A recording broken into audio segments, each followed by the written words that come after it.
आज महिलाओं का दिन है, तो महिलाओं के बारे में बोलो।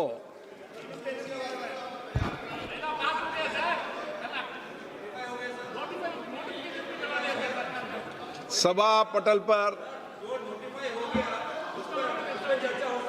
रखे जाने वाले पत्र आइटम नंबर 1 श्री पद यशो नाइक। आदरणीय अध्यक्ष महोदय, मैं आपकी अनुमति से आज की संशोधित कार्यसूची की क्रम संख्या 1 पर मेरे नाम के सामने सूचीबद्ध दस्तावेजों को सदन के पटल पर रखता हूं। Item number 2 Shrimati Anupriya Patel. प्रिया पटेल। संसदीय कार्य मंत्री जी, धन्यवाद। व्यवस्था बनाए रखो। धन्यवाद अध्यक्ष महोदय। मैं आपकी अनुमति से लोकसभा की संशोधित कार्यसूची के क्रम संख्या 2 पर अंकित दस्तावेज जो श्रीमती अनुप्रिया पटेल स्वास्थ्य और परिवार कल्याण मंत्रालय से संबंधित है, आपकी इजाजत से सदन के पटल पर रखता हूं। Thank you sir. Item number 3 Shri KC Venugopal.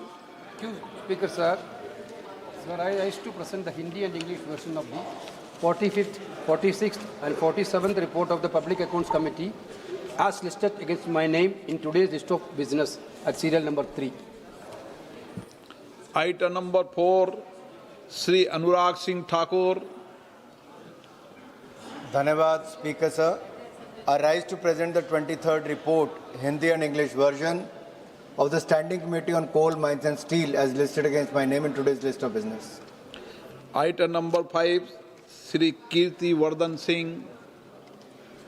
For permission, Honorable Speaker, sir, I rise to lay on the table of the House statement, both in English and Hindi versions, correcting the reply given on 30th March 2026 to the unstarred question number 5978 regarding plantation activities under Green India Mission.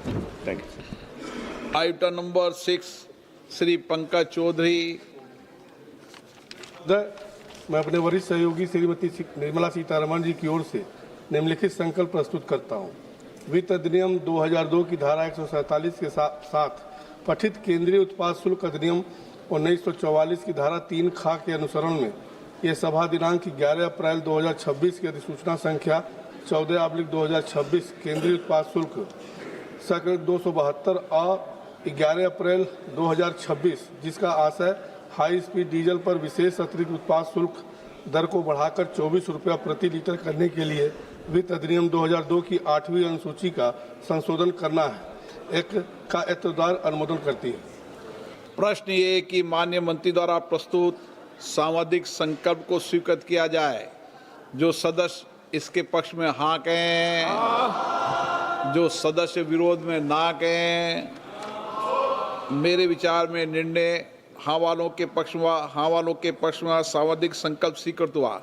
अच्छा, no वाले ये बता दो कि तुम्हारा इस बात पर विरोध किस लिए, बता दो। ये संसद है, विरोध बताओ ना, क्यों विरोध है बताइए। नौ देखें, सदन में आप देश की सबसे सर्वोच्च संस्था के संसद सदस्य हैं, इसलिए हाँ ना आपका अधिकार है। लेकिन कई विषय है जिस पे सर्वसम्मत होती है ना।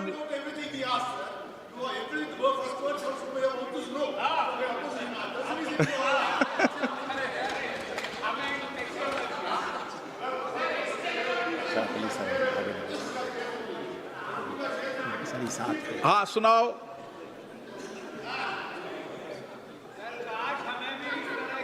सर ये एक बात बताऊं, एक मिनट। जब आपको बोलने देता हूं ना, तो हमारे माननीय सांसद जावेद साहब कहते हैं कि आप ओवैसी साहब को बोलने देते हो, हमें आजादी नहीं है। ये आरोप लगाते हैं। नहीं, उनका आरोप सही है, बिल्कुल सही है। तो चलो फिर आपको आज नहीं बोलने देते हैं। प्रश्न ये है कि माननीय मंत्री जी द्वारा प्रस्तुत आइटम नंबर 7 श्री पंकज चौधरी जी। मैं अपने वरिष्ठ सहयोगी श्रीमती निर्मला सीतारमण जी की ओर से निम्नलिखित संकल्प प्रस्तुत करता हूं सीमा शुल्क टैरिफ अधिनियम 1975 की धारा 8 का तथा वित्त अधिनियम 2018 की धारा 111 और 112 के साथ पठित केंद्रीय उत्पाद शुल्क अधिनियम 1944 की धारा 3 खा के अनुसरण में ये सभा दिनांक 11 अप्रैल 2026 की अधिसूचना संख्या 15/2026 केंद्रीय उत्पाद शुल्क 273 और 11 अप्रैल 2026 जिसका आशय हाई स्पीड डीजल पर सड़क और अवसंरचना उपकर को बढ़ाकर 36 रुपये प्रति लीटर करने के लिए वित्त अधिनियम 2018 की 6ठी अनुसूची का संशोधन करना है का एतद्वारा अनुमोदित करती है। प्रश्न ये है कि माननीय मंत्री द्वारा प्रस्तुत सांविधिक संकल्प को स्वीकृत किया जाए। जो सदस्य इसके पक्ष में हाँ कहें, जो सदस्य विरोध में ना कहें। मेरे विचार में निर्णय हाँ वालों के पक्ष में, हाँ वालों के पक्ष में सांविधिक संकल्प स्वीकृत हुआ। क्या वेणुगोपाल जी, ऐसे वेणुगोपाल जी एक बात बता दूं आपको, आज कई सदस्य आपके भी कहते हैं कि वेणुगोपाल जी का नोटिस में नाम हमारा था, आपने वेणुगोपाल जी को कैसे बुला दिया, ये भी कहते हैं। वेणुगोपाल जी बोलते सर आज का आपका मूड अच्छा है। मैं तो कहता हूं पूरे देश का मूड ही आज अच्छा होना चाहिए, मैं तो इस मत का हूं। सर देखो sir, in an extraordinary situation, sir, in an extraordinary situation, an extraordinary gazette notification Okay. came इसमें yesterday night बता दें, 9:55. बता Sir. दें. Let us raise the sir, one point, sir. My point, sir. Two issues, sir. Yesterday morning, Honorable Law Minister introduced the constitutional amendment of 2023 constitutional bill. This gazette notification is to very clear. SO 90/2022E, in exercise of the power conferred by the subsection 2 of the section 1 of the Constitution, 166th Amendment, Act 2023, the central government hereby appoints the 16th day of April 2026 as the date on which the provision of the said Act. Sir, our question is only one question, sir, but 1 minute. Without notifying, sir, without notifying, how can the minister move an amendment for the court? आप बोलना चाहते हैं इस पे? चलिए, item number Shrimati के कनिमोजी, खड़े हो गए। ओके हो गया। श्रीमती के कनिमोजी, माइक दीजिए उनको। श्रीमती के कनिमोजी,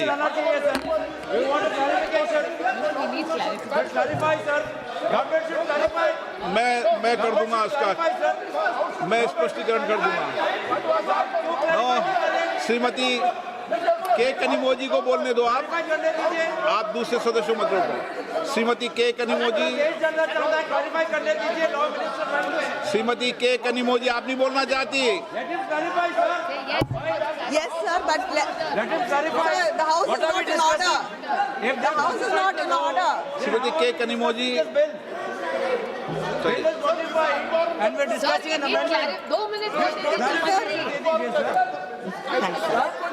महिला सांसद को बोलने दो। पहले आप पे बहुत गंभीर है विषय, फिर और नहीं बोलने दोगे तो और मामला गंभीर हो जाएगा। मैंने व्यवस्था दे दी है, श्रीमती कनिमोजी बोलेगी। He's sitting.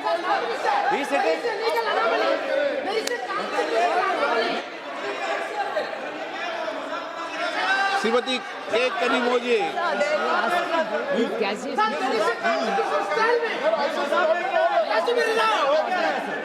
आगे बुलाएं। आप नहीं बोलना, बोलना शुरू करें। मैं देता हूं इस पे व्यवस्था। अभी मैं व्यवस्था की व्यवस्था करता हूँ, प्लीज बैठे। अभी रेनू जी प्लीज, अभी मैं दे रहा हूँ। अभी हाँ अभी करते हैं प्लीज। अरे आप मत करो डिबेट, माननीय सदस्य प्लीज। मैं अभी करता हूँ व्यवस्था इसकी, प्लीज बैठिए। श्रीमती अभी करते हैं। What is it? श्रीमती के So why are we discussing the amendment? Yes, thank you, sir. Sir, the colleagues here have raised a very important point. The government has passed the bill, notified it. And what is the point? Last night at nearly at around 10 o'clock. And what is the point in the discussion over here after you've notified it? Yes. This is what we want a clarification on that. Sir, Most important. and I stand before this house, not just as a member of parliament, not as a member of the Dravid. Exactly. How can Yes.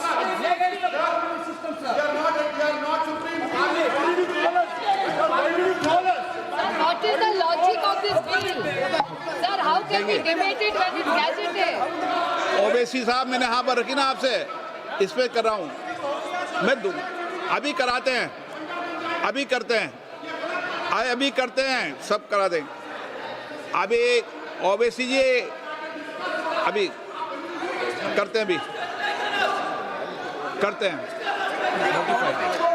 अभी करते हैं please. Kanimozhi के बाद व्यवस्था देता हूं मैं, अभी कुछ व्यवस्था कनिमोजी को बोलने दें, अभी उनका विषय बोलने दें। No OBC ji, okay. Sir, it is inside the constitution. The constitution. Kanimozhi को बोलने दें। पहले clarification. गौरव जी अभी करते हैं, अभी। Sir, I stand before this house today not just as a member of parliament or as a representative of the Dravida Munnetra Kazhagam, but as a voice of the 8 crore people of Tamil Nadu who've been told in the midst of our state elections that their votes will count less and their voice in this parliament will be diminished. And furthermore, it's really shocking that yesterday we are discussing the bill here. You've taken your own time to notify. And yesterday, when you've called us here, we are discussing the bill here, and then what is the need and what is the necessity to notify it yesterday? What is the meaning? What is the respect you have for this house? Sir, the government has introduced 3 bills in this special session, called in haste and timed to disrupt the ongoing elections in my state and many states. And I raised to oppose these bills on the behalf of my party and my state. Let me start by saying that these 3 bills, disguised as if they are in support of the reservation of women, constitute the single greatest assault on Indian federal structure. Let me begin at the beginning, because this government always counts on the public not knowing the history. The history of the delimitation in India is at its heart the history of a promise made by the parliament to the people of the southern states, Tamil Nadu, Kerala, Karnataka, Andhra Pradesh and Telangana. 5 states which have resisted the onslaught of the Bharatiya Janata Party and have stood out as role models for inclusive development. The delimitation process began in 1952, soon after the Republic was founded. It was a constitutional solution to a demographic problem. How to balance the population growth with fair representation. All of us abided by the constitutional suggestions in Article 82 and 170. By 1973, when the 3rd Delimitation Commission had completed its work, there was a push for population control also. This national population policy was brought across the country to contain the growing demographic population, and it was exploding actually. So the first freeze on delimitation took place in 1976. This was fixed for a period of 25 years based on the 1971 census. Let us not forget that it was the Congress government, Madam Indira Gandhi's government, that recognized this issue and brought the bill. In the 1976 42nd Amendment, Parliament froze the total number of Lok Sabha seats to 543. This freeze was not a technical detail. It was a constitutional compact, a promise made to every family in India and South India that compliance with objectives of the national policy would not cost them their political voice. Over time,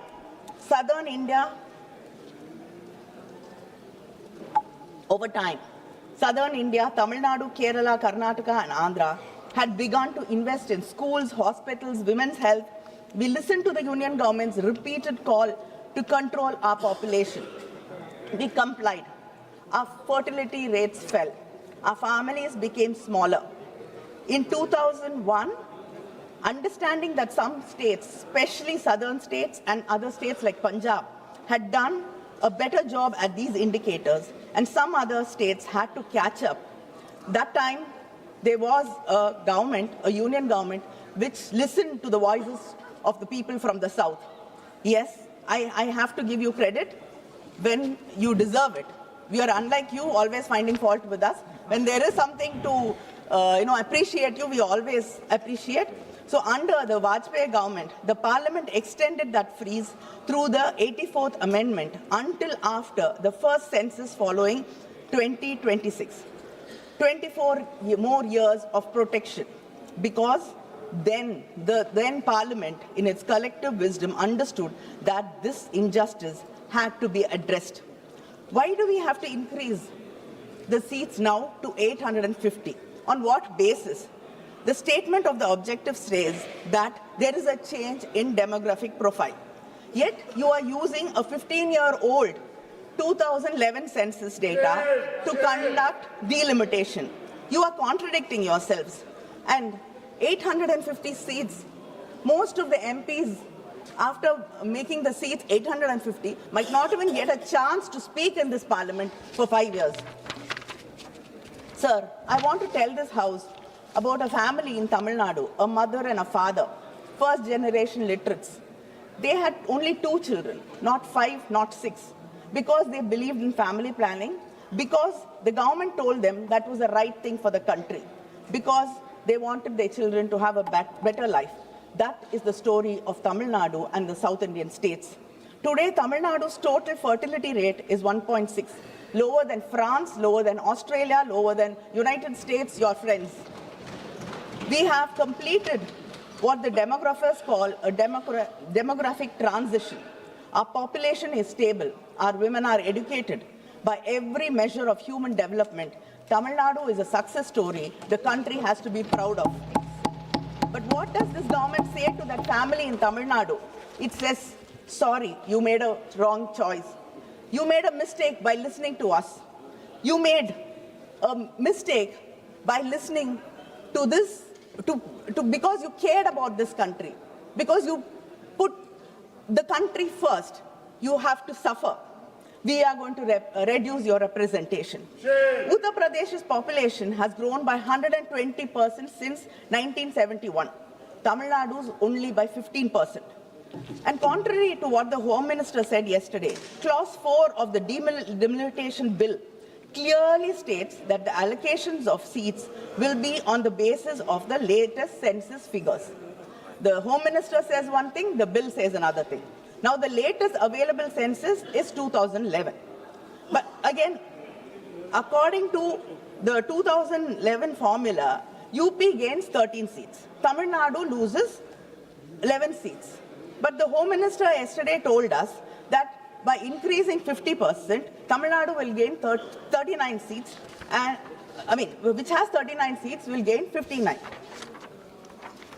Sir, our ideological leader Periyar taught us, justice is not giving every person the same thing. Justice is giving every person what they need and what they deserve. But unfortunately, your government thinks what it needs and what it deserves is what the whole nation deserves and what the whole nation needs. Other than this, let me state 2 critical legal issues present in the bill.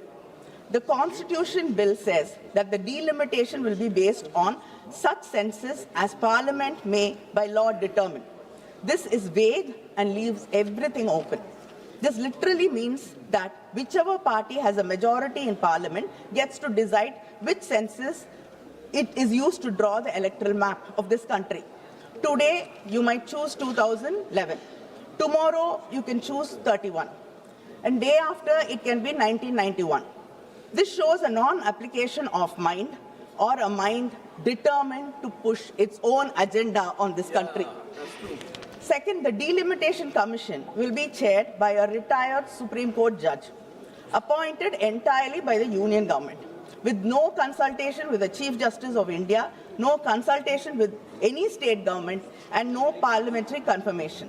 As per Clause 4(5) of the Delimitation Bill, the states get so-called associate members, 5 MPs and 5 MLAs, who are not allowed to vote, who are not allowed to sign the Commission's decisions, not allowed to do anything except sit and watch from the wings.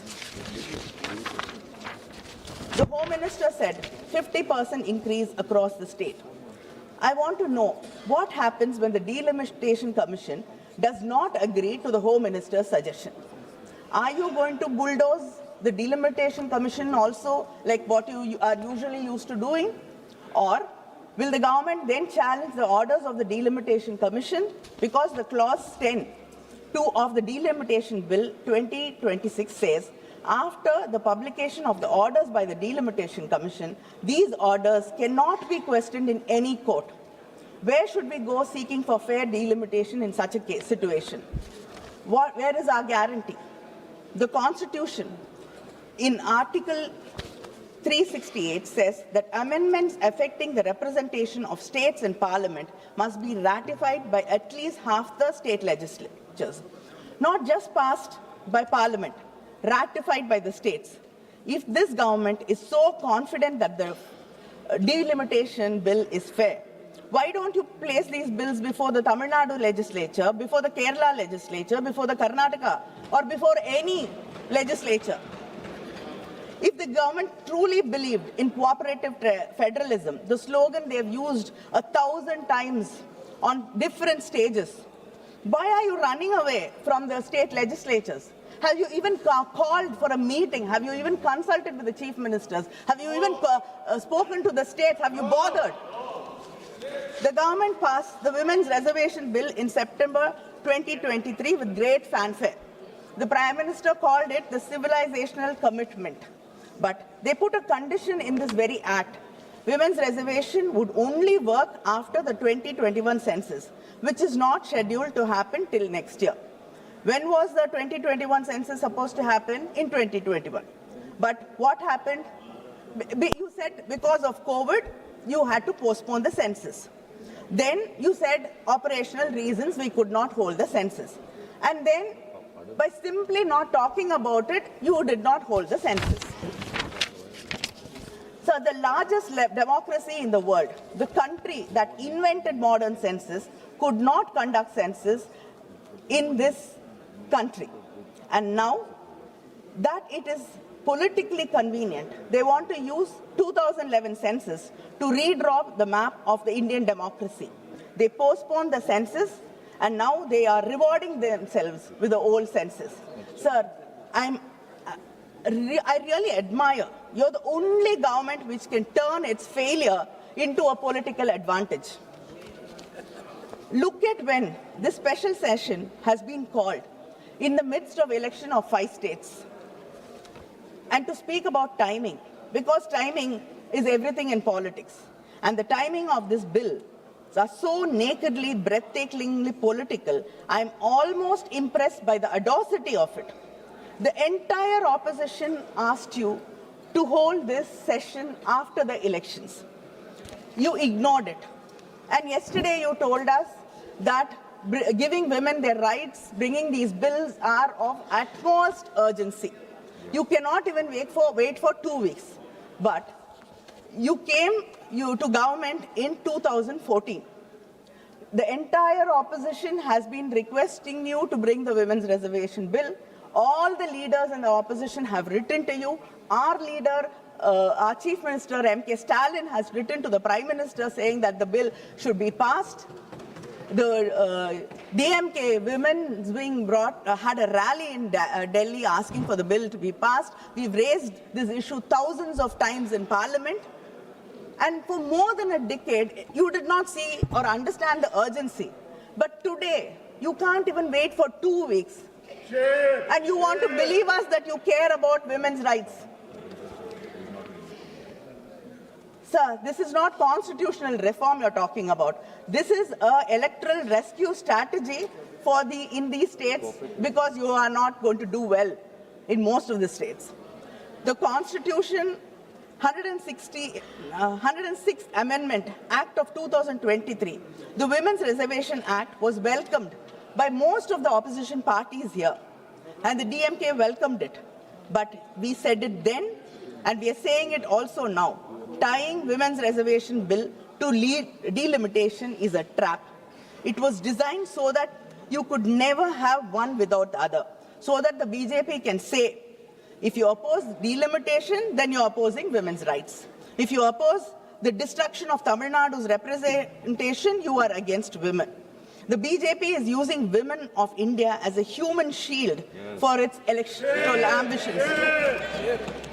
The women of Tamil Nadu, who have the highest literacy rate in India, who have the highest female workforce participation in the country, who have fought and won in panchayats, corporation councils and state assemblies, those women will not allow their cause to be hijacked. They deserve, and the women of this country deserve reservation today in the existing 543 seats without waiting for anything else. And I ask the Honorable Home Minister, why can you not simply amend Article 334A to remove the delimitation precondition? Why can you not give women 1/3 reservation in the existing constituencies through rotation starting from 2029 election without delimitation? If you really care about women's representation, the path is clear and simple. Why do you refuse to take it? Sir, the women of this country have been starved of political power for decades, for centuries. There's a loaf of bread in front of us. We are saying we are starving. Share it with us. But the government is saying, no, you cannot disturb this loaf. We cannot touch it. Wait, we will bake a huge cake and then we'll bring it and then give you a small portion of that. Yes. How does it make any sense? And is this your civilizational commitment? The women of this country have been working hard all their lives. They protected their families, they protected this country, they've sacrificed for the nation. And yet, all their hard work goes unrecognized and not respected because you want to tie it with delimitation. Sir, my friends across the aisle will accuse me of creating fear. But the real dangers of this bill are that our Constitution and Article 368 requires 2/3 majority in Parliament to amend it. 2/3. That's not a small number. It was designed to ensure that no single region, no single language group, no single community could change the fundamental rules of India without broad consent from across this great nation. But what happens after this delimitation? Right now, in this House, we have 543 MPs. 2/3 majority is 362. Let us say the seats are increased to a maximum of 850 MPs as per the Home Minister's assurance, 50% increase across the states. Then the total number of seats would be around 816. Uttar Pradesh, Bihar, Madhya Pradesh, Rajasthan, Haryana, Uttarakhand, Chhattisgarh, Jharkhand, these states together will hold somewhere between 400 to 420 seats in an expanded 816-seat Lok Sabha. 2/3 threshold in an 816-seat House is 544 seats. Add the smaller BJP-aligned states like Gujarat, Himachal, or whatever, and the arithmetic becomes terrifyingly clear. The heartland can approach a constitutional amendment majority without a single vote from Tamil Nadu, Kerala, Karnataka, Punjab, Andhra, Telangana, West Bengal, or the Northeast. So this is your plan. The collective bargaining power of the southern states will be effectively reduced. Their voices are not even required for fundamental changes in the Constitution. This will create an environment where the policies of the union government will be pushed down on the people who believe that this nation should remain a secular democracy. This bill looks like a prelude and a facilitator for your future agendas.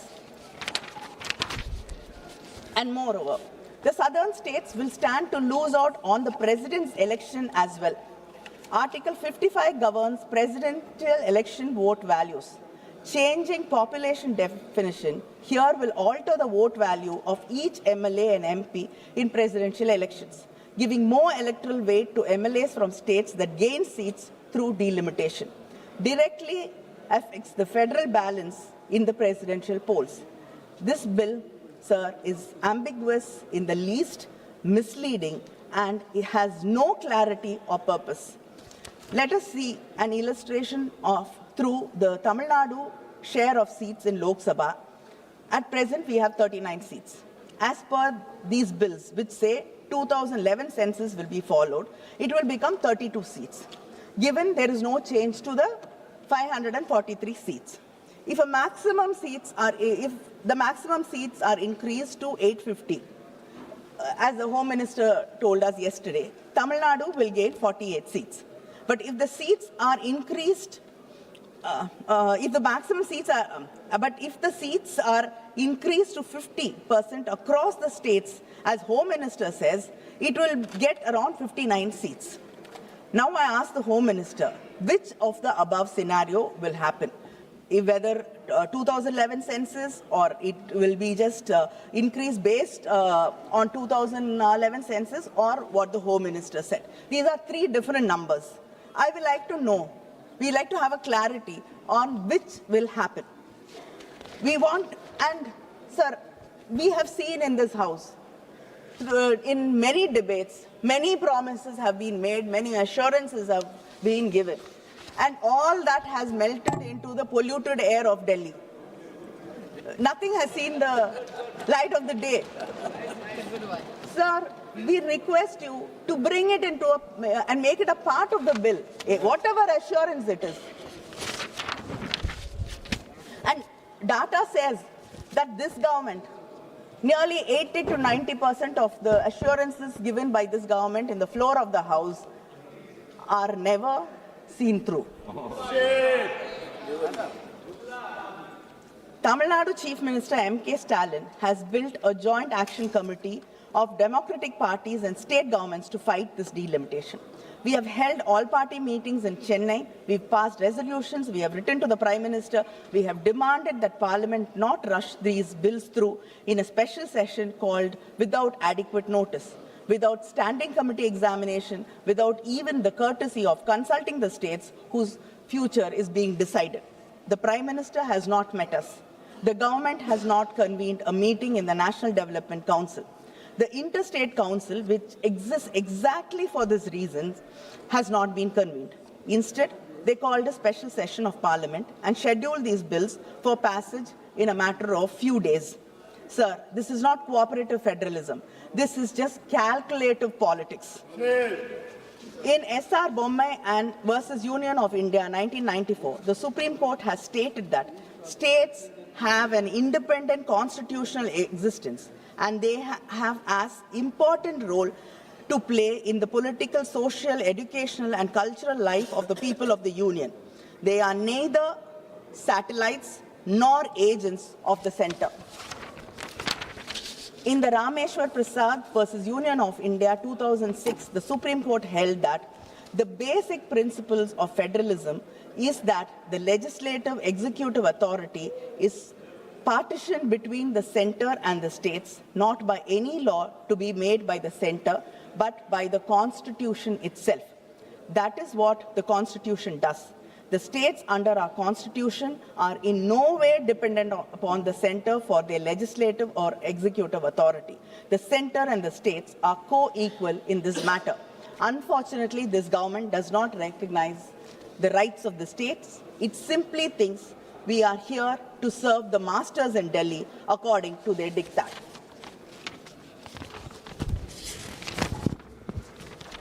The DMK is not here merely to oppose. We are here to govern, to protect, and to propose. The Tamil Nadu and the DMK demand this government should implement the women's reservation bill immediately in the existing 543-seat Lok Sabha through rotational reservation, delink it completely from delimitation exercise, then we can support this bill. The women of India should not be made to wait for a delimitation exercise that serves the BJP's political interests. Withdraw these three bills immediately and refer them to a joint parliamentary committee that includes representation from all states and all parties. Do not rush a 25-year electoral map through a special session in 48 hours. Convene a constitutional conference of all state chief ministers to deliberate on the delimitation framework before any legislation is enacted. India deserves that consultation. And our chief minister, our party president, sir, yesterday has promised the people of Tamil Nadu that not one seat will be lost on his watch. And yesterday, when the DMK floor leader mentioned in Parliament that our leader, MK Stalin, hoisted a black flag, you dismissed it by saying that black flag or blue flag does not matter. You brushed it aside. Yes, sir, you brushed it aside by saying a black flag or a blue flag does not matter. A black flag is a sign of protest. Yes. A sign to say we will stand up and fight and we shall not give up. Yes. And I like to remind you that a blue flag, sir, is the color Dr. Baba Saheb Ambedkar chose for his party flag. It is the same blue color which you dismiss, that the man who taught us that we should educate, agitate, and organize. The man who wrote the Constitution chose for his flag this very Constitution you are trying to dilute, and we here are trying to protect. And sir, and the Prime Minister yesterday, when he saw us in black, he said that he was reminded of a black dot or tika. Yeah, and it is there to drive away evil forces. Evil eye or evil forces or whatever. Yeah. Sir, I am surprised that people here who are there to protect Hindutva were not reminded of Kali, the goddess, the dark goddess who wears black. Yes. The feminine power. The woman, the goddess who is supposed to drive away ego, arrogance, and ignorance. And the same black color we have chosen to protest is the color of Periyar. Our intellectual leader. He taught us self-respect. He taught us never to bow. He taught us fight till the end. And we will fight till the end. Sir, we oppose these bills in the name of our leaders, Aringer Anna, Kalangar Karunanidhi, who said, states are not a unit of the unitary state, but equal partners of a federation. In the name of our Chief Minister, MK Muthuvel Karunanidhi Stalin, who even in an article today has said that this bill should be withdrawn. A fresh bill should be introduced and placed in public domain at least for 3 months for wider consultation. He says, the moment calls for reflection, not expediency, deliberation, not haste. If the Constitution is to endure as a charter of trust, its amendment must be guided by principle anchored by fairness, restraint, and fidelity to the Republic's enduring integrity. Tamil Nadu போராடும், Tamil Nadu வெல்லும். நன்றி, வணக்கம்.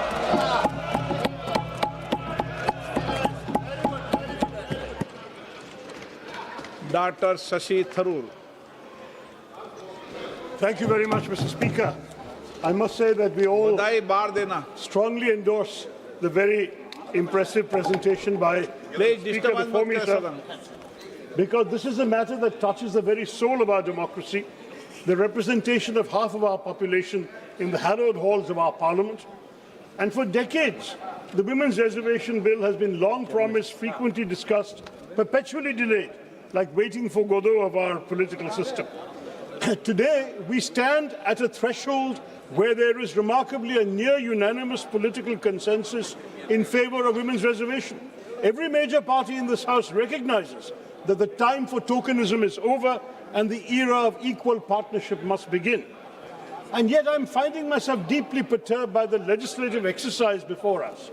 The Prime Minister says the government has brought Nari Shakti, a gift of justice, but he has wrapped it in barbed wire, tethering the implementation of women's reservation to the expansion of Parliament, to numbers from the 2011 census, and an exercise of delimitation. Why, Mr. Speaker, why must we entangle a moral imperative with a demographic minefield? Women's reservation is ready for harvest. खेत की फसल काटने के लिए तैयार है दोस्तों. It can and should be implemented immediately based on our existing parliamentary strength. To link it to delimitation is to hold the aspirations of Indian women hostage to one of the most contentious and complex administrative exercises in our nation's history. Sir, delimitation is not a mere bureaucratic rearranging of maps. It is a profound shift in political power that is intended. Linking women's reservation to it effectively holds the aspirations of Indian women hostage to one of the most contentious political exercises in our history. Such an exercise, sir, carries risks that could strain the very fabric of our federalism, as you heard from the previous speaker. Any delimitation exercise is fraught with complications that could tear at the very fabric of our federalism. We must be candid about what is at stake when constituencies are redrawn based on either current population figures or even the 2011 census. Let's face it, sir, delimitation requires serious discussion. We face a profound demographic divergence. There are at least three major fault lines in our country, sir. First, the balance between small states and big states. Second, the balance between states, particularly in the south like Tamil Nadu or Kerala, which have diligently implemented national goals of population control and invested in inclusive human development, and those states, mainly in the north, who have not. Yet in future delimitations, states that have failed to curb population growth would be rewarded with greater political weight. And we must ask if this is the message we wish to send, that governance excellence leads to political irrelevance. Third factor, sir, the balance between the states that are the engines of our economy, contributing more to the national exchequer than they receive, and those that are net recipients of central funds. A delimitation based purely on population would further marginalize the voices of those states that provide the lion's share of resources that keeps our union afloat. We risk creating a tyranny of the demographic majority, where a handful of large, poor states could theoretically determine the fate of the entire country, leaving smaller states and those with distinct linguistic and cultural identities and economic contributions feeling like bystanders in their own country. Conversely, states with high population growth but lower economic productivity could gain outsized political power without corresponding fiscal responsibility. What happens, sir, to cooperative federalism? You have proposed delimitation with such haste, the same haste that you showed on demonetization. And unfortunately, we all know what damage that did to the country. Delimitation, sir, will turn out to be political demonetization. Don't do it, sir. Now, I want to say the 50% formula that suddenly the Home Minister came and presented to us yesterday regarding the delimitation exercise, promising that no state will lose its current number of seats, total House strength will increase by 50%. This remains a precarious political assurance and not a legislative certainty, because the pledge is fundamentally contradicted by the existing text of the legislation itself, which gives total freedom to the Delimitation Commission appointed by the government, whose decisions cannot be challenged in a court of law. Since this formula, what Shri Amit Shah said, is not codified, as an immutable constitutional or legislative safeguard, it could be easily discarded or altered by a simple parliamentary majority, offering no guarantee that it will survive beyond the very short term. Furthermore, expanding the Lok Sabha to an 850-member House would create the legislature that is by far the largest in any democracy in the world, resulting in a body that will be unwieldy and unworkable.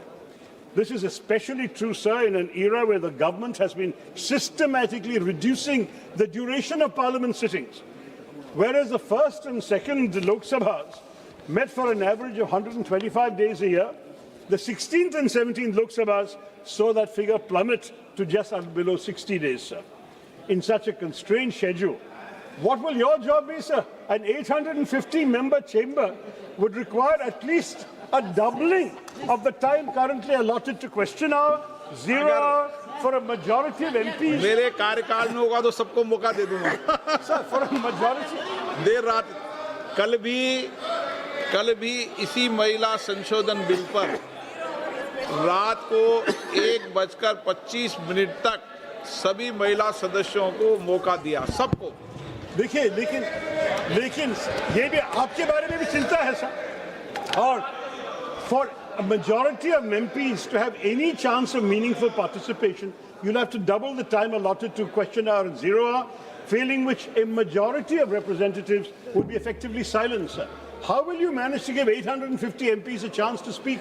As it is with 543, many of us don't get questions. देखो, You are saying no whenever we ask for the floor. Shashi Tharoor जी, मैं रोकना नहीं चाहता, लेकिन इस सदन में कोई माननीय सदस्य नहीं बोल सकता कि मैं किसी को बोलने का मौका नहीं देता, चाहे शून्यकाल हो चाहे विधेयक हो, जितनी देर बोलने देना चाहता सबको बोलने देता। और अंतिम रात को अंतिम रूप से मैं लास्ट में रहता हूँ कि कोई बाकी रह गया हो तो भी और बुला देता हूँ। 850 होते हैं, 850 होते हैं, आपका हाल क्या होगा मुझे पता नहीं। Anyway, another concern, sir. नहीं, राजा जी फर्स्ट टाइमर को विशेष रूप से बोलने का मौका देता हूं। कोई फर्स्ट टाइमर ऐसा नहीं बोल सकता कि मुझे बोलने का मौका नहीं।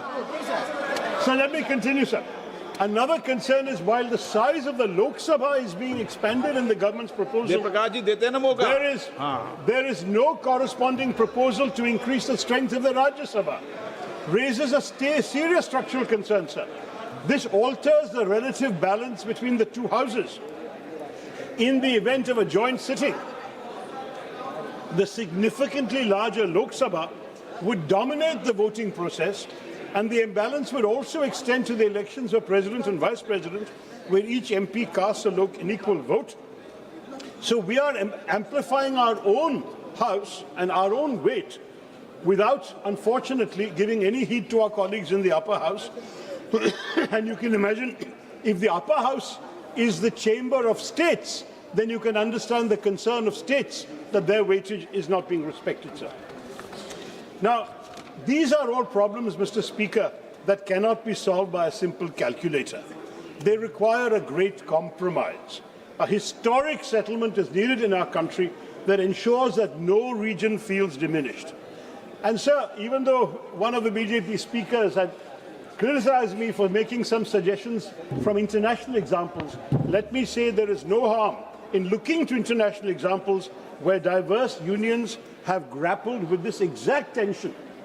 In 1787, the American framers, for example, faced a deadlock between large and small states. And so they led to what was called the Connecticut Compromise, where their solution was a bicameral legislature, a House of Representatives based on population, and a Senate where every state, regardless of size, has exactly 2 seats. So you may be a tiny state like Goa or Sikkim, and you might be a gigantic state like UP, you'd have the same number of seats in the upper house. That's one idea. I'm not saying we should adopt it, but we should discuss it. Another idea, say the European Parliament. They use a system of principle of digressive proportionality, where larger seats do have more seats than smaller ones. So larger states will have more MPs, but smaller states are given more seats than a strict population ratio would justify. So it is true that in Europe, in the European Parliament, a Maltese MP will represent only 80,000 people. A German MP will represent 8 lakh people. but it doesn't matter, they stay united. So we need to consider these options. We are a union of states, sir. And the whole idea is we want to create a formula in a serious delimitation discussion where the smallest members of our country and our polity still have a voice loud enough to be heard. These models teach us that in a complex union, the principle of one person, one vote, one value, which has been cited by the ruling party, must be balanced with the principle of one state, one equal partner, one value in a country like ours. As India approaches a new delimitation exercise, sir, the constitutional question is whether the spirit of cooperative federalism can be preserved through a model that respects demographic reality while preventing structural domination by a few large Hindi-speaking states. Digressive proportionality would not violate constitutional democracy. It would operationalize the Constitution's deeper commitment to the Indian principle of balancing unity with diversity. Sir, सीमांकन से जुड़े मुद्दों पर सभी हितधारकों, सभी राज्य सरकारों, सभी राजनीतिक दलों और नागरिक समाज के साथ व्यापक परामर्श की आवश्यकता है, सर। इस प्रक्रिया को जल्दबाजी में नहीं किया जा सकता और ना ही इसे महिलाओं के प्रतिनिधित्व को लागू करने के बहाने के रूप में इस्तेमाल किया जाना चाहिए।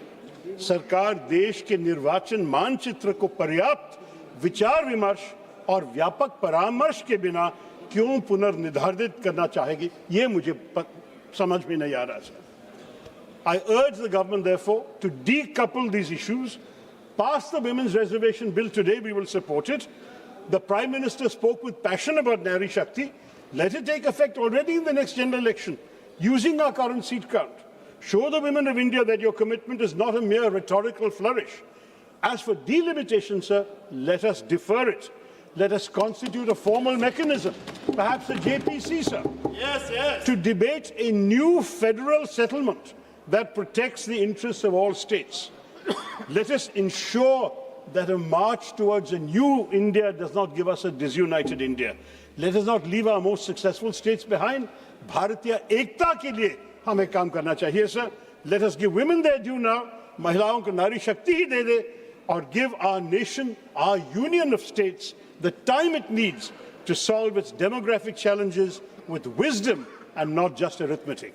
बस मैं यही कहना चाहता था संक्षिप्त में, sir. Thank you very much for listening to me. It's a plea to the government. Please be sensible about the larger interests of the country and not the short-term interests of the ruling party. Jai Hind, sir. Shri P.V. Mithun Reddy.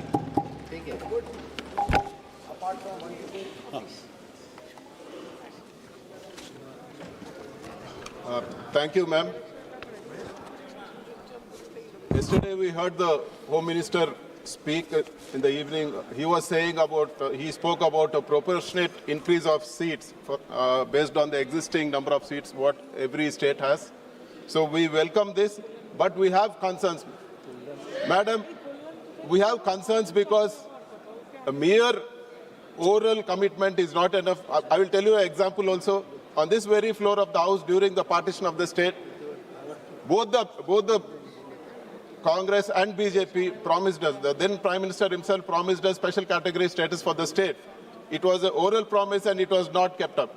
So we demand that it be, whatever commitment was given yesterday evening be incorporated in the bill. Yes. I will tell you a reason also.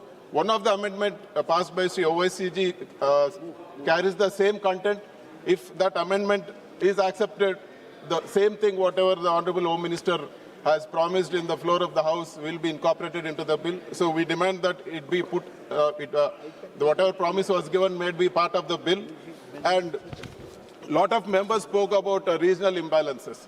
So in a way we are addressing the regional imbalances of the country, but the regional imbalances of the states also should be taken into consideration. Each state has various regions, and after the delimitation process, regional imbalances should not arise in every state. This is a very important aspect. Whatever yardstick you have taken for considering increase of seats in the country should be also applied for the state also. No regional imbalance should occur in the states also.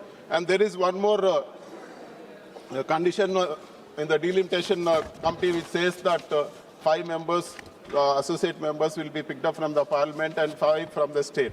Madam, we have a doubt. What if the state speaker does not give the opposition parties even 1 member? So fair representation should be there for all the parties, be it the ruling or the opposition. So we demand that this also be incorporated in the bill. So some comfort should be given regarding this.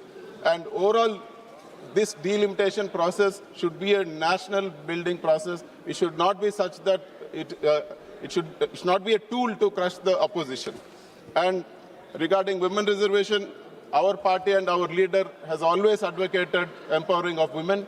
So we welcome the women reservation bill in any form, any time. Madam, I would like to recall, as a Chief Minister, what Mr. Y.S. Jagannath Reddy did in our state.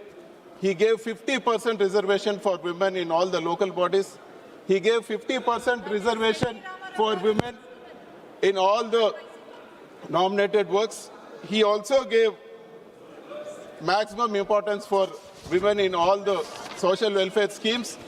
He proposed, all the 32 lakh outside patas what we have given in the state were registered in the name of women, and all the social welfare schemes were given through the women. Madam, we demand strict and stringent laws for safeguarding the protection, safeguarding the women's security also. Madam, one of the Telugudesam MP spoke yesterday regarding protection for women in the state. So I will also add upon this. Recently, Madam, 4 MLAs were caught videotaped, audio taped in Andhra Pradesh harassing women on the, they made video calls and harassed women. 4 MLAs were caught. This is not just one vague allegation. If you just type harassment by Andhra Pradesh ruling MLAs on women, you will get all the videos. But I have to pass a advisory also. Open it at your own risk. These are filthy and real horrible. But what happened is that the women who complained, who gathered the courage to complain, were harassed and targeted, madam. None of the MLAs, no action was taken. So we demand stringent laws. We demand that, be it anybody, we demand all the MLAs be taken to task. So apart from empowering women, we demand that strict laws be there to protect women also. In principle, we support this bill and we demand the government to consider all our concerns. Thank you very much. माननीय सदस्य श्री राजीव रंजन जी।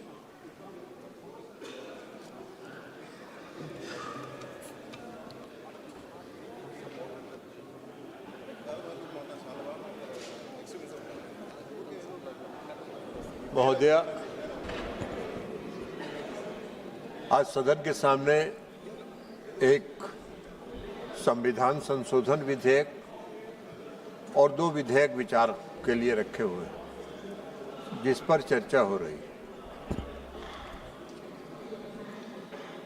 मैं इस प्रधानमंत्री, आदरणीय प्रधानमंत्री जी के इस ऐतिहासिक पहल, जो ये 3 विधेयक ला के उन्होंने सदन में किया है, मैं उसके समर्थन में खड़ा हूं और मैं उसका पूर्णतः समर्थन करता हूं।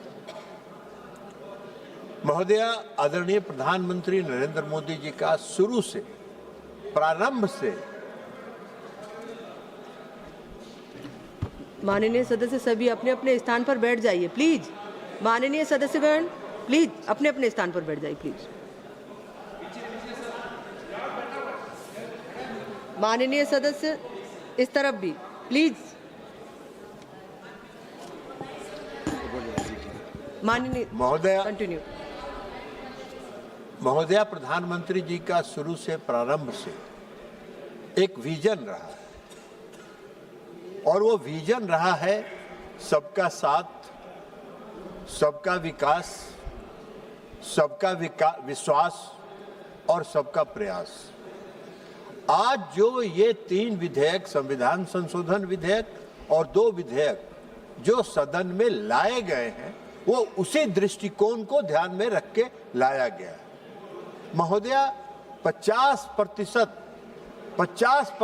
महिलाओं की आबादी है और अगर 50% आबादी के प्रति न्याय नहीं करेंगे प्रधानमंत्री जी, तो उनका ये विजन पूर्ण नहीं होगा। और इसको ध्यान में रखते हुए आज आदरणीय प्रधानमंत्री मोदी जी ने यह लाया है।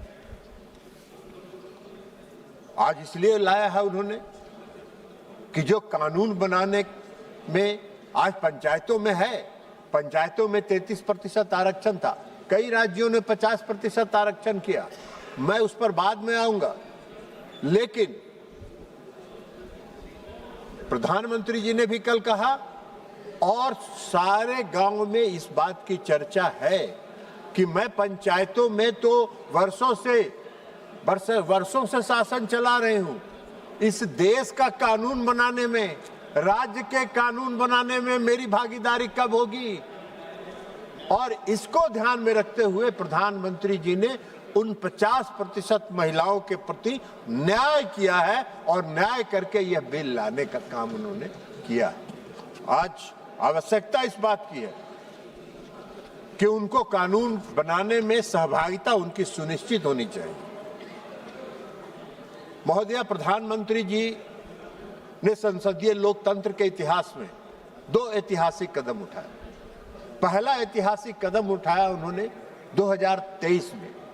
2023 में जब उन्होंने नारी शक्ति वंदन अधिनियम लाया तो सबसे पहले उन्होंने अपनी मनसा इस देश के मातृत्व शक्ति के प्रति स्पष्ट कर दी कि मेरी मनसा है कि आप संसद में और विधानसभा में भी आपकी 33% भागीदारी सुनिश्चित हो। ये उन्होंने लागू करने का काम किया। तो दूसरा पहल संसदीय लोकतंत्र के इतिहास में दूसरा पहल आज का पहल है जो प्रधानमंत्री नरेंद्र मोदी जी ने उसको सरजमीन पर उतारने के लिए, उसको सच्चाई में परिवर्तित करने के लिए यह संविधान संशोधन विधेयक लाने का काम किया है।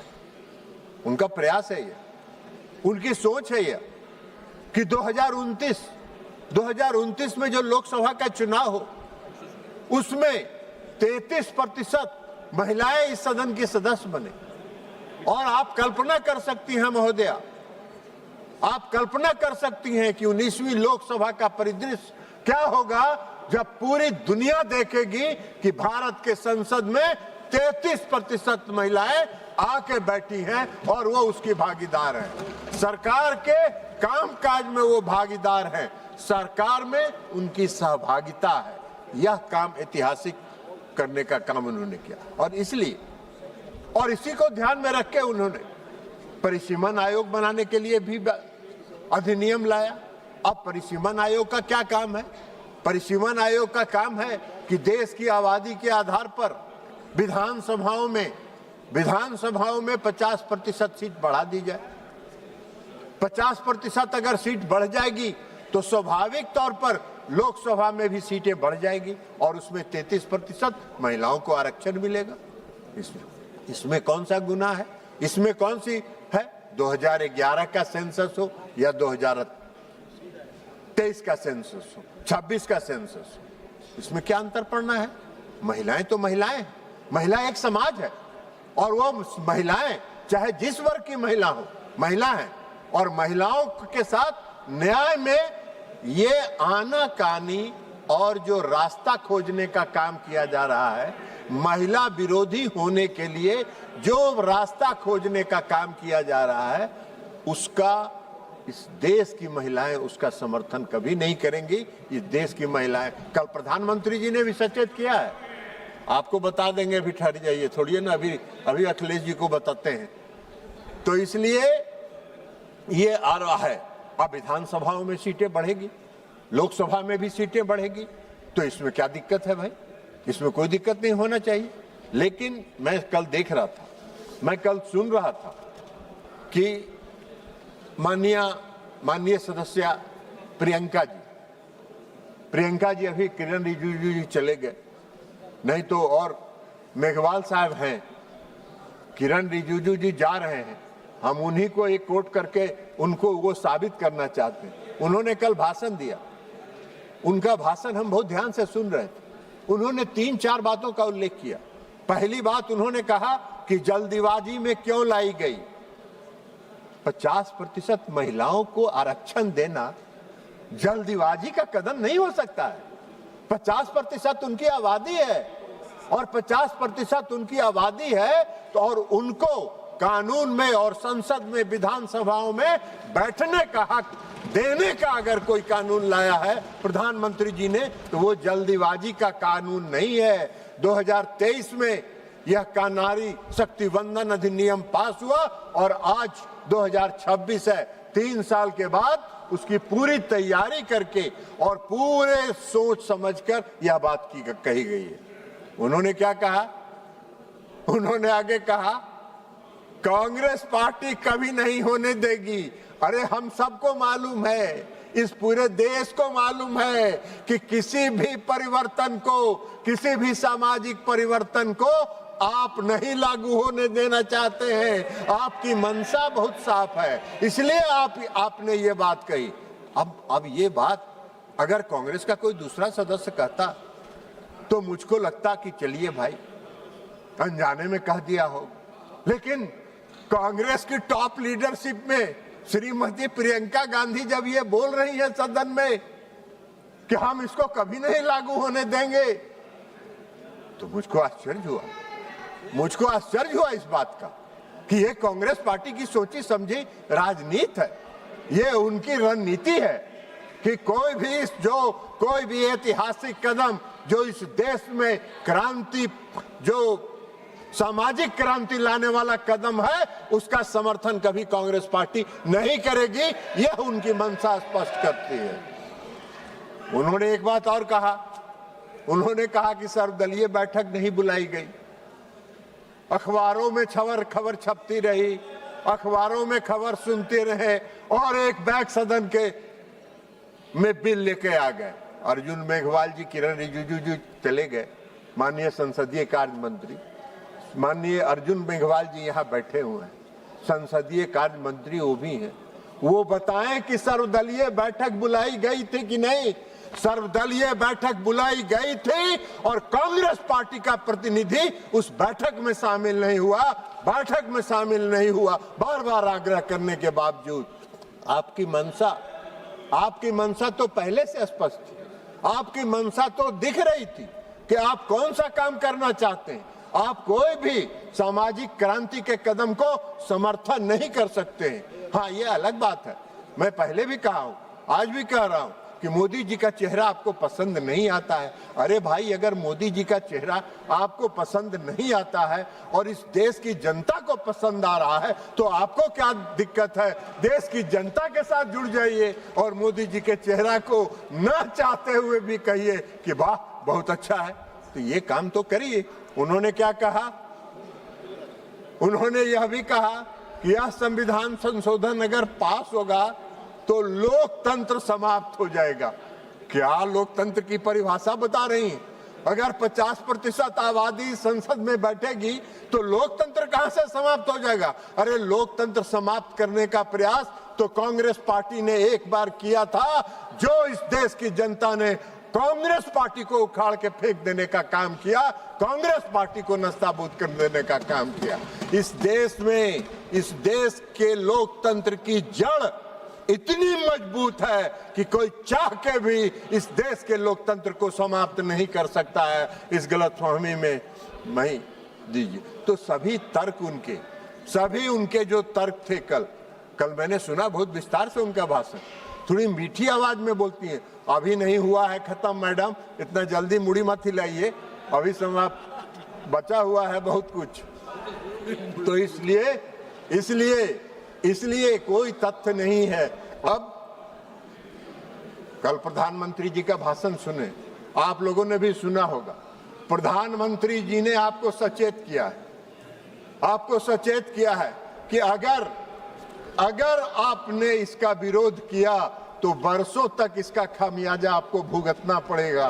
प्रधानमंत्री जी ने आपको सचेत किया है, लेकिन फिर भी आप सचेत नहीं हो रहे हैं तो अलग बात है।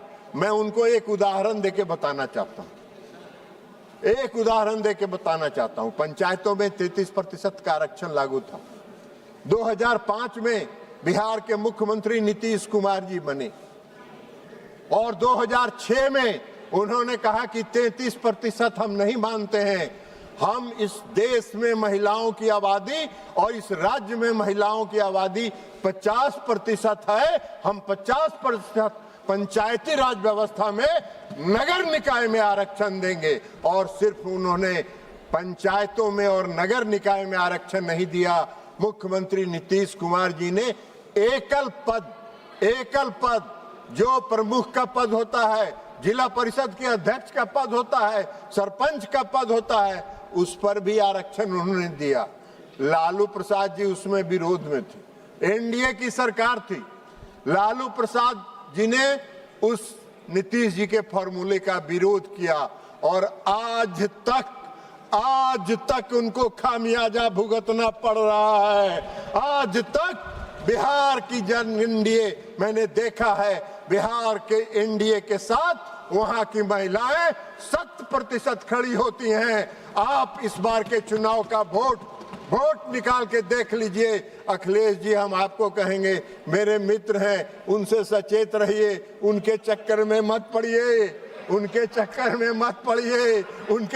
में पड़ के वो गायब हो चुके हैं। इस बार के विधानसभा के चुनाव का आप रिजल्ट देखिए, 84 ऐसी सीट है जिसमें पुरुषों से 10% ज्यादा महिलाओं का वोट गिरा है और एनडीए के पक्ष में गिरा है। ऐसा क्यों अन्याय कर रही हैं आप मैडम?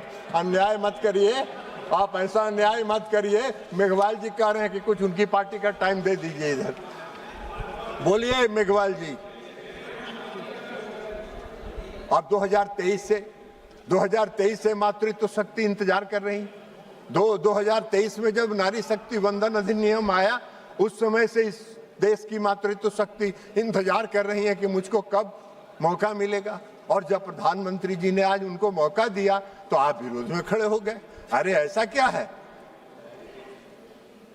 और आज जो प्रधानमंत्री नरेंद्र मोदी जी ने इस सदन में जो बिल लाया है उनके नेतृत्व की सरकार ने, वो उसी भावना को जो मातृत्व शक्ति 2023 से इंतजार कर रही है, उसकी उस भावना के अनुरूप, उसकी भावना को संतुष्ट करने के लिए उन्होंने इस संविधान संशोधन विधेयक को लाया है इस सदन में। और इसलिए हम विपक्ष से अपील करेंगे, हठ धर्मिता छोड़ दीजिए, हठ धर्मी मत बनिए, रास्ता मत खोजिए, इधर उधर बाएं दाएं जाने का रास्ता मत खोजिए। अगर आपने विरोध किया तो प्रधानमंत्री जी ने जो कहा है सच कहा है। अगले 20-25 वर्षों तक आपको उसका खामियाजा भुगतना पड़ेगा, जैसे लालू प्रसाद जी 2005 से 2026 तक खामियाजा भुगत रहे हैं। और आप क्या बात करिए, कल प्रियंका जी बोल रही थी, आपने क्यों नहीं पास करा? अरे प्रियंका जी, अटल बिहारी वाजपेयी जी की सरकार ने इस सदन में 4 बार यह प्रयास किया कि महिला आरक्षण विधेयक पारित हो। आप विपक्ष में थे, आपने समर्थन नहीं किया और उसके कारण यह बिल पास नहीं हो पाया। तो इसलिए हम आपसे अपील करेंगे कि आप इस चक्कर में मत पड़िए। अखिलेश जी हमारे मित्र हैं, इस चक्कर में मत पड़िए, उनसे झटका मारिए। और अगर उनके साथ सटे रहिएगा तो बिहार में इनका क्या हाल हुआ है मालूम है ना? 27 से 19 से 6 और उस 6 में भी 3 गो बाहर निकल गया है, अभी 3 गो बचे हैं। तो इसलिए इनका हसरोई होने वाला है।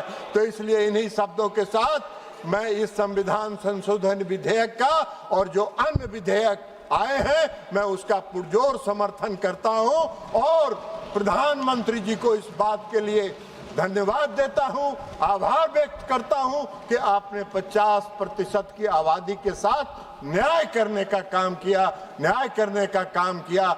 ये इनको अगर भगवान सुबुद्धि दे, ईश्वर से हम यही प्रार्थना करते हैं, भगवान इनको सुबुद्धि दीजिए ताकि जो आने वाले दंश हैं वर्षों तक उससे ये बच सके। बहुत बहुत धन्यवाद। माननीय सदस्य श्री कल्याण बनर्जी जी। Thank you, the Honorable Chairperson. We are opposing the entire three bills. And the reasons which I will speak later on. Madam, our Prime Minister has having a great quality. The quality is the moment he understands that next election he is going to lose the election, he changed the rules of game. Election में हार जाएगा तो चलो game को rule जो है उसको change कर दो और चेंज करने के लिए रूल गेम को यही लिया है it's a political gimmick nothing more than that the present bills are under discussion are product of such thoughts madam the ploy of reservation of the women what they are saying women this a ploy original plan is something different that is delimitation That is seat adjustment. That is the original plan. थोड़ा sentiment लगा दो भाई, थोड़ा sentiment woman का लगा दो. इस woman का सेंटीमेंट लेके हमको तो डिलिमिटेशन पास करना होगा. सीट बढ़ा दो. रिजर्वेशन चाहिए अर्जुन जी, आज ही ले आइए, हम लोग राजी है. अभी जो स्ट्रेंथ है उसमें 50% वुमेन रिजर्वेशन कर दीजिए आज. पूरा आप लोग ले आइए. रात 12 बजे तक हम लोग बैठे रहेंगे इधर. उसको लिए डिलिमिटेशन का जरूरत नहीं है. उसके लिए डिलिमिटेशन का जरूरत नहीं है. नाटंकी बंद कीजिए. बहुत नाटंकी हो गया. करना चाहिए, एक दिन में हो जाएगा. 544 50% women reservation, we will all pass the bill today. हम लोग सब राजी है, कर दीजिए ना. हिम्मत नहीं है आपको, हिम्मत नहीं है. आप जानते हैं हम आंकड़ा बोलेंगे आपको.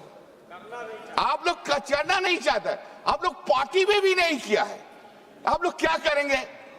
अरे सुनिए, आपको पार्टी का बात सुनिए. आपको पार्टी का थोड़ा आंकड़ा हम दे देते हैं, उसमें आपको क्लियर हो जाएगा आप लोग कितना conscious about the women reservation. Women सुन लीजिए, आपको पार्टी में बीजेपी के में लोकसभा में टोटल एमपी है 240, फीमेल कितना है 31, परसेंटेज कितना 12.91%. राज्यसभा में आपको कितना है 106, वुमेन कितना है 18, परसेंटेज क्या है 16.98. अब तो आपको पार्टी में आपको महिला का सम्मान नहीं देते हैं. अब तो आपको पार्टी के महिला को नहीं लेके आते हैं और इधर आके बड़ा बड़ा बात करते हैं महाशक्ति, आद्या शक्ति, आशक्ति. अरे आद्या शक्ति के पहले पूजा कीजिए उधर. हाँ, और टीएमसी एआईटीसी सुनेंगे, सुन लीजिए. एआईटीसी लोकसभा में 29, female is 11, percentage is 39.28%. Not a single party in India has given it. Rajya Sabha में 39 member, 6 is the female, percentage is 46.15%. We do it. Charity begins at home. Do it. इतना आद्या शक्ति का क्षमता है तो 2027 में 27 में उत्तर प्रदेश में 50% कैंडिडेट करिए वुमेन को, तब ना देखेंगे. Madam, I was reading and I was really surprise. This is our country. Is it our country? Never you did it. I will read the constitutional provisions also. Do you know how many women voting percentage in the country?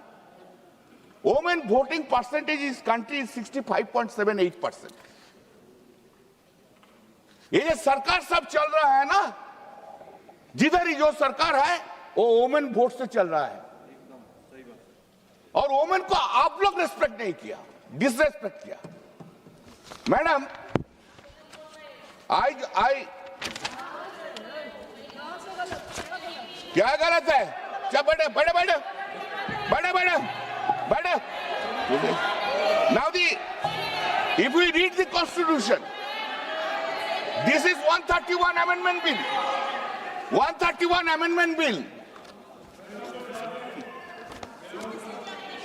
Modi ji का मान की team बहुत अच्छा है, बहुत अच्छा है। मोदी जी का मान की टीम है ना, श्री राम का तो हनुमान जी था और मोदी जी का कपाल में भाग्य में बंदर मिल गया, क्या करेगा? Sir, madam, see we have protested on that day in 2023. Why? Why? Whom are you calling monkey, please? No, that is you analyze. You analyze. No, kindly see, madam, when this 334A was brought, when 334A was brought, then kindly see, this has been made reservation of seats for women. Reservation of seats for women in the House of the People, the Legislative Assembly, etc. That shall come into effect after an exercise of delimitation is undertaken for the purpose after the relevant figures. Why you have done it that time? Why you have said after the delimitation will come? Why you didn't make this reservation policy will be implemented immediately? We have said so. You have not done it. You have made the point after the delimitation. Unfortunate part is 334A, this amendment was brought in 2023 and it has been implemented yesterday in the midnight. And this whole system, I don't know, Parliament Minister, you have tried to this. You are making the entire system of the parliament into a mockery.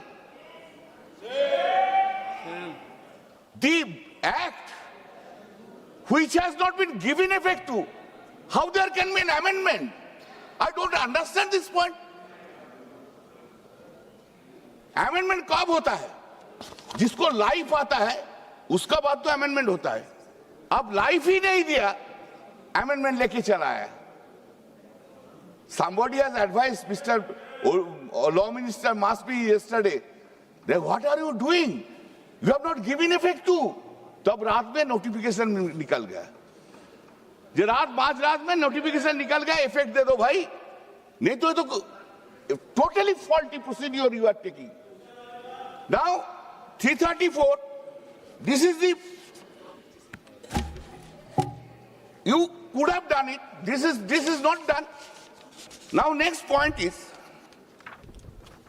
the evil intentions of the present bills have been brought in the House by calling today's House to start the delimitation in a hottest manner. What is the problem? हमारा election चल रहा है, हम लोग को छोड़ के उधर छोड़ के आना पड़ता है. जब गुजरात में इलेक्शन होगा तब तो एक महीना कोई हाउस ही नहीं बैठेगा. जब राजस्थान में इलेक्शन होगा तब एक महीना तो हाउस ही नहीं बैठेगा. हाँ, जब उत्तर प्रदेश में इलेक्शन होगा तो हाउस में नहीं बैठेगा. बंगाल में है, कर दो भाई, सबको ले आओ. तमिलनाडु को ले आओ, वो तो अपोजिशन में है, उनको लोग को ले आओ. This is the hottest manner, and this is totally unfair. This is an attack on the democracy.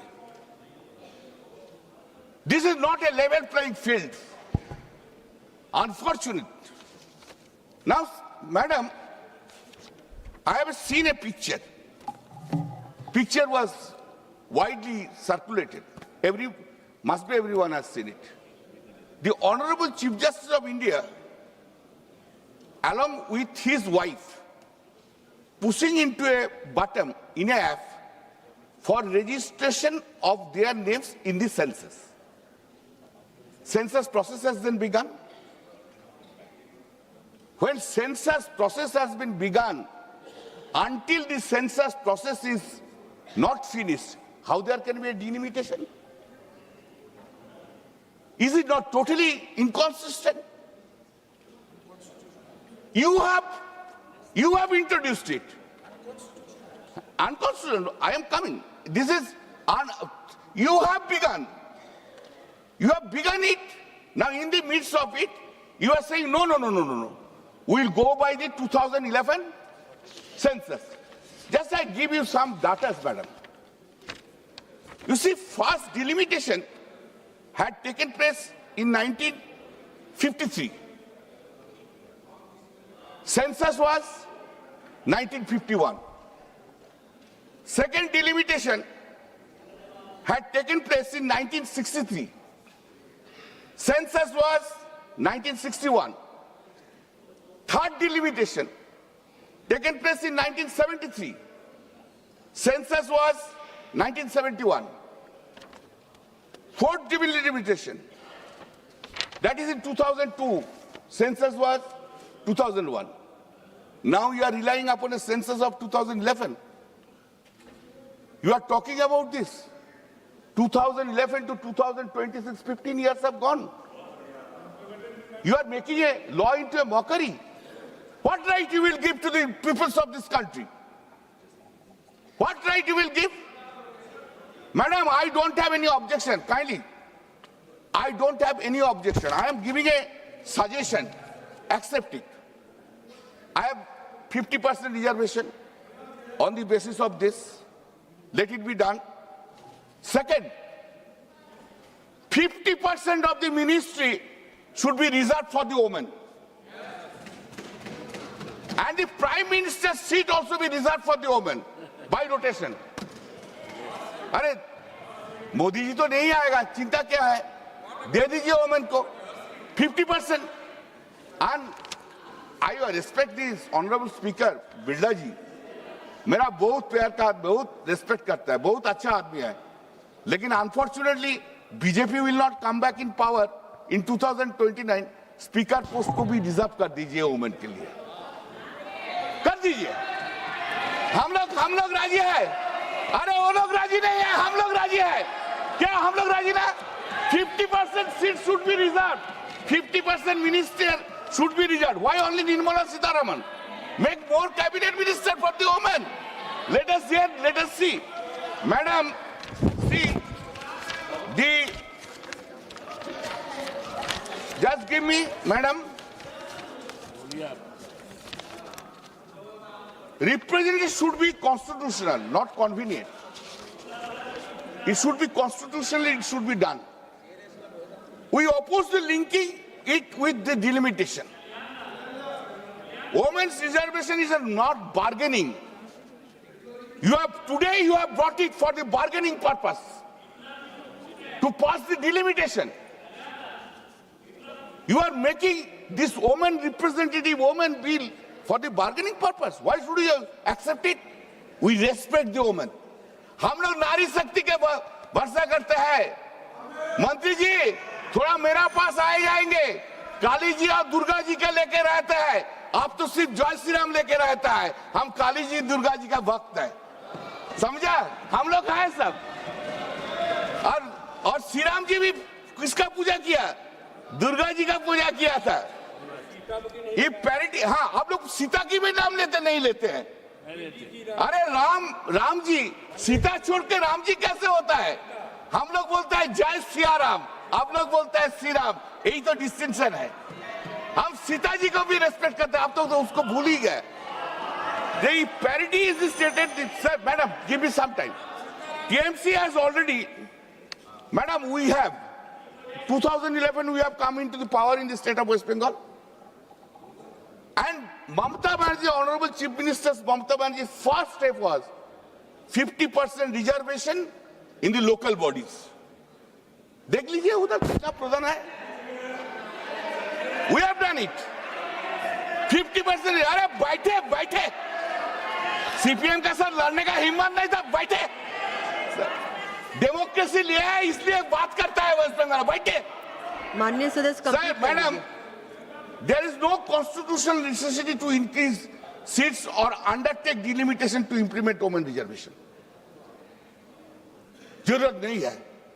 The bill empowers women in text but empowers the executive in structure. Madam, what we say, we support the bill We will support the bill of the women reservation, but not with the delimitation. Reject the attempt to bundle delimitation with representation reforms. Madam, another important question, constitutional question. Question is, you have punched up, including Article 51 of amendment. You have punched up everything. What are the punched up? What are the, Madam, Sora, Madam, just important constitutional question.